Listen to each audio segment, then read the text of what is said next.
नमस्कार, मैं हूं विवेक। आज हम बात करेंगे अकाउंटिंग स्टैंडर्ड 10 की। पर रुकिए, इसे किसी बोरिंग नियम कानून की किताब की तरह बिल्कुल मत समझिएगा।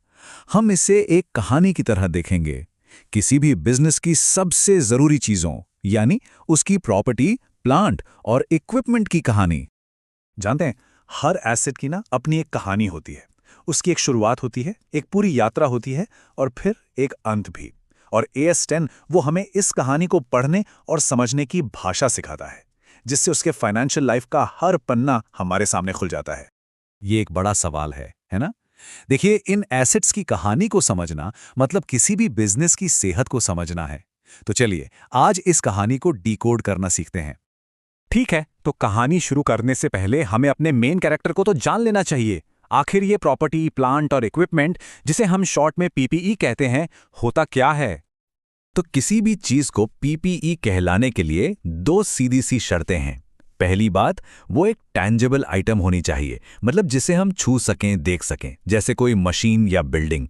और दूसरी शर्त, उसे बिजनेस में लंबे समय तक इस्तेमाल करने का इरादा हो, मतलब कम से कम 1 साल से ज्यादा। अब इसमें दिलचस्प बात यह है कि क्या PPE है और क्या नहीं। देखिए, फैक्ट्री की मशीनें, ऑफिस की बिल्डिंग्स, ये सब तो साफ साफ PPE हैं। लेकिन पेटेंट या सॉफ्टवेयर जैसी चीजें जिन्हें हम छू नहीं सकते, वो इसमें नहीं आती। इसी तरह फसलें या खदानों के अधिकार, इन सब के लिए अलग अकाउंटिंग स्टैंडर्ड्स हैं। ये AS10 के दायरे से बाहर हैं। तो चलिए, कहानी के पहले चैप्टर पर चलते हैं। ये वो पल है जब कोई एसेट कंपनी की किताबों में अपना पहला कदम रखता है, और हम ये समझेंगे कि उसकी शुरुआती कीमत आखिर तय कैसे की जाती है। देखिए, हर खर्चे को हम एसेट नहीं कह सकते। किसी भी खर्चे को एसेट का दर्जा देने से पहले दो सवाल पूछने होते हैं। पहला, क्या इस खर्चे से बिजनेस को भविष्य में कोई इकोनॉमिक बेनिफिट मिलेगा? और दूसरा, क्या हम उस खर्चे की लागत को भरोसे के साथ माप सकते हैं? अगर दोनों का जवाब हाँ है, तो बधाई हो, वो एक एसेट है। इस सुपरमार्केट का उदाहरण देखिए।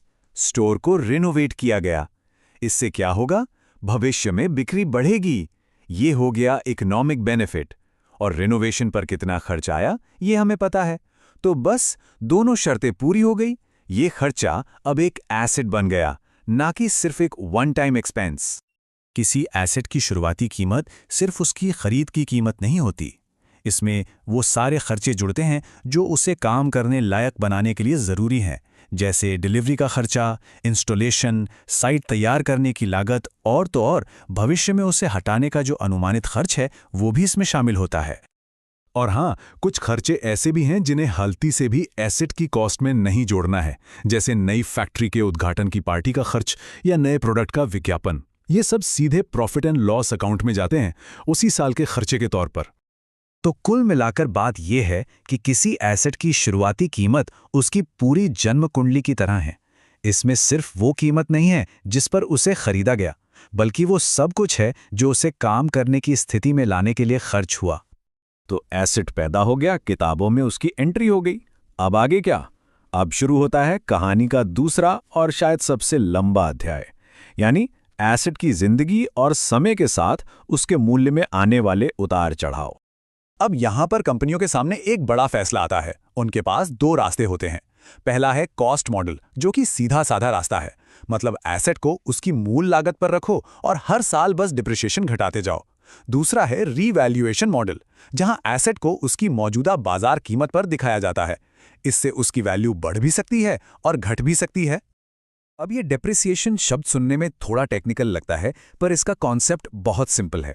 इसका मतलब है किसी एसेट की लागत को उसकी पूरी यूजफुल लाइफ पर धीरे धीरे फैला देना। ये दिखाता है कि एसेट कितना इस्तेमाल हो चुका है। इसे निकालने के लिए हम एसेट की लागत में से वो वैल्यू घटा देते हैं जो हमें उसकी लाइफ खत्म होने पर मिलने की उम्मीद है। चलिए, एक छोटा सा एग्जाम्पल लेते हैं। मान लीजिए एक मशीन है जिसकी कीमत 1 लाख यूनिट है और ये 10 साल तक चलेगी। तो स्ट्रेट लाइन मेथड से हम हर साल इसकी कीमत में से 10,000 यूनिट्स कम कर देंगे। बस यही है डेप्रिसिएशन। लेकिन बिजनेस हमेशा प्लान के हिसाब से तो नहीं चलता है ना। कहानी में एक मोड़ आता है। 4 साल बाद कंपनी को एहसास होता है कि ये मशीन उतनी नहीं चलेगी जितना सोचा था। अब इसकी बची हुई लाइफ सिर्फ 4 साल है, 6 साल नहीं। इसे कहते हैं चेंज इन अकाउंटिंग एस्टिमेट। तो अब क्या करें? देखिए, 4 साल बाद मशीन की बुक वैल्यू बची है 60,000 यूनिट्स। अब इस बची हुई कीमत को हम नई बची हुई लाइफ यानी 4 सालों में बांटेंगे। तो अब से हर साल के डेप्रिसिएशन 15,000 यूनिट्स हो जाएगा।